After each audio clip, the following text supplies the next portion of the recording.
All right, if you had challenge with this one, don't sweat it. This is intended to be a very challenging exercise to get through. I want to kind of stretch your understanding. I want to really put you to the test with this one. So if you didn't make a lot of progress, do not sweat it. In particular, if you had difficulty around the return object right here, that is something that I would really expect to be quite challenging. So let's get started and walk through a solution. Again, we're only going to be taking care of sorting, the offset or skip, and limit options. We're not worrying about criteria. We're going to take care of that in the next section. So the first thing we need to do is start off with our base query to the artist collection. So we'll start off by referencing the artist model, and we're going to find every single record in there. So when we take care of this criteria object right here, we'll pass in something different instead of the empty object. But for right now, we're saying just give me every single artist you have, and then we're just going to sort them and skip some number of values in there. Okay, so right now we're just saying give everything inside of here. Our next step will be to sort the list of records that we get. Now in the past, whenever we've been doing sort, we passed in a discrete property to sort by. Let me zoom in for just a second as well. We've been passing in a discrete value to sort by, so like age of 1, or maybe years active of 1, or something like that. This time around, however, we are given a sort property, which might be a string. Remember, if we look at the docs right here or the comments, it says that it's specifically going to be a string. And sort property will be a string of like name, age, or years active. So rather than hard coding this key in here, we need to dynamically figure out what it should be. So there's two possible approaches to this. I'm going to lay out the kind of more ES5 or old school way of doing it, and then we'll refactor it to be ES6 instead. Okay. So first, the ES5 solution. Again, remember the whole goal here is to get an object that ends up looking like this. So whatever the sort property is, stuff it in as the key, and then set the value to 1, which is going to be our sort order. Okay, so I'm going to define an object called sort. How about sort option? That's good. Actually, let's go with sort order. Yes, that's best. Okay, sort order. We're going to make it an empty object. Then we're going to look at the sort order object, and we're going to add on sort property equals 1, like so. And then we can pass this to sort order. Okay, so this is the ES5 approach right here. And I very purposefully just threw up the code very quickly because I want to kind of focus more on the ES6 solution, which is a lot more nice looking than this. So the whole problem with creating an object and simultaneously adding a property to it is that that's not really very well supported in ES5. We have to first declare an object, and then we can add a property to it and set that property equal to 1. Let's take this code right here. I'm going to copy all of it right now. I'm going to flip over to my browser and run this inside the console inside the browser just so we can see what happens with this type of approach. So I'm going to open up Google Chrome. I've already got the console open right here. I'm going to define a sort property equal to name, like so. Oops, let me refresh really quick. Okay, sort property equal to the string of name. So this is exactly like what our function will be called with. Sort property equal to a string of name. Now if I paste the code that we just added in, and then look at this newly declared sort order object, you'll notice that the square brackets on here means look at the sort property, it is a string, or look at the sort property variable, excuse me. It is a string, so we're trying to add on a sort order property of name to this object. And then we're going to set it equal to 1. So the end result is name : 1, which is exactly what our sorting function expects. So this definitely works, but it's a nasty little bit of code. So instead, we're going to do a little bit of a refactor to take it to the equivalent ES6. So I'm going to take this out. We're going to replace sort with an object. I'm going to place square brackets as though I was declaring an array. I'll say sort property : 1. So notice that the colon right here is outside of the square bracket. This is not an array right here. Let me say that again. Not an array, not an array. This is ES6 interpolated properties or interpolated keys. So what's happening is we are saying at compile or at runtime, look at this sort property variable. Whatever it's equal to, whatever string it's equal to, add that property to this object and then give it a value of 1.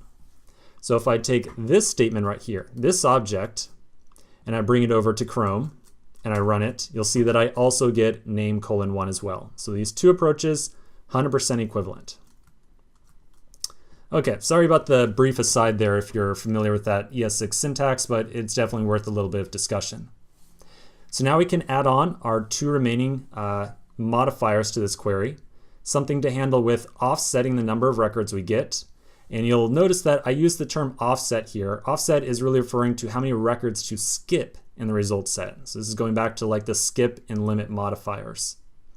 So we want to skip by offset many records. So by default that'll be 0, but over time it might change to other values. And then we want to limit our number of results to whatever limit is. Okay, so skip by offset number and then limit to this many records. Whew. All right, so this is definitely a mouthful. We're going to take this query and assign it to the variable query. The reason I'm doing this is because of the last little kind of hidden challenge in here, which is the count.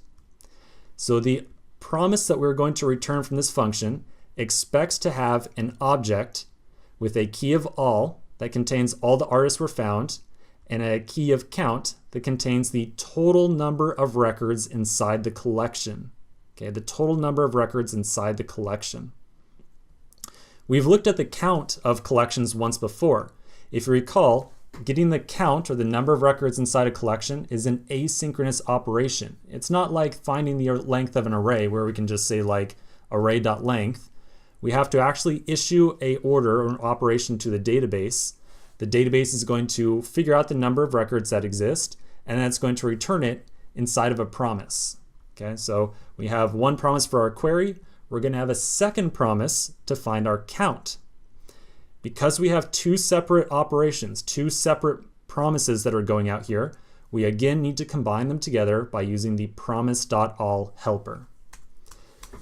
So from this function, we'll return promise.all.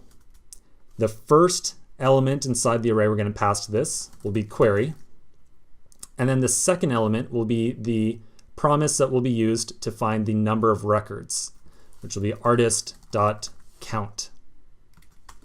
So now we can add on a .then. This will be called with some number of results. Remember, results is going to be an array. The first element will be whatever came back from query. The second element will be whatever came back from count. So inside of here, we'll return our big result object. So this object that I have right here is going to fulfill this type of contract right here. So I will say all, which is going to be our list of artists, is going to come from results at 0. Okay, so that's query right here. Query is the search for all the different artists we have. It's going to show up as the first element in the results array. Next will be our count. This will be results at 1. So because artist.count was handed in as the second element in this array, it's going to be, the result of it is going to be the second element in the results array. Then finally, we need to pass through the offset and the limit. Again, the offset and the limit right here are just coming from the parameters right here, the arguments. They are exactly identical. We're not changing them in any such fashion. We're just passing them through to let this other part of the application that's actually making this query, let it be aware of how many records we were offsetting by and how many we were limiting. All right, so again, this is a tough one. Really, really, really tough. And I very purposefully wanted to give you something very challenging, and I have to make you kind of work around the expected results, or this expected return type right here. Having to deal with strange return objects like this is all a part of web development. You know, you're not always in charge of the entire stack, and sometimes another engineer or another library or whatever it might be is going to say, yeah, I want the data that comes back to have this really special format, and you might not really know why that's the case, but you have to do it anyways. And so that's a little bit of the kind of taste I wanted to give you here. All right, I think that we can probably test this out inside of our application and see how it's working. We haven't added in any of the actual filter criteria yet, so like searching for a particular artist name, but we should at least be able to see a list of artists appear on the screen. So let's flip back over to our application. Yeah, everything looks good. I just wanted to make sure I had the return on there. Do make sure you are returning that promise.all. So let's refresh. Okay, so here we go. Our list of artists is definitely appearing up on the screen.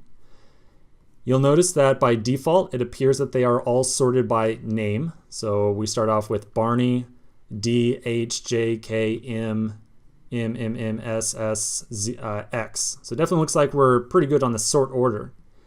If we go to sort by age, and then we click submit again, all right, it looks like we start off with 20, 25, 29, 30. Yep, looks great. And then if we go to years active, okay, 3 years active, 5, 7, 9, 11, 11, 12, 13. Awesome. All right, so it looks like we are definitely able to find a list of records, and we are able to sort them.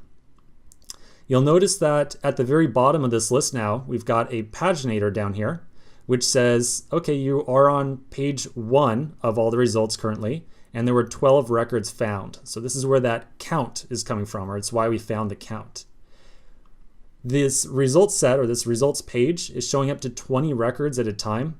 And so right now we can't click to go to the right-hand side or anything like that because there's no other records to go to. So this button is kind of grayed out. I know it's kind of hard to see, but it's grayed out and it's not giving me like a clickable link like this is right here to indicate that, hey, you can't go to the next page.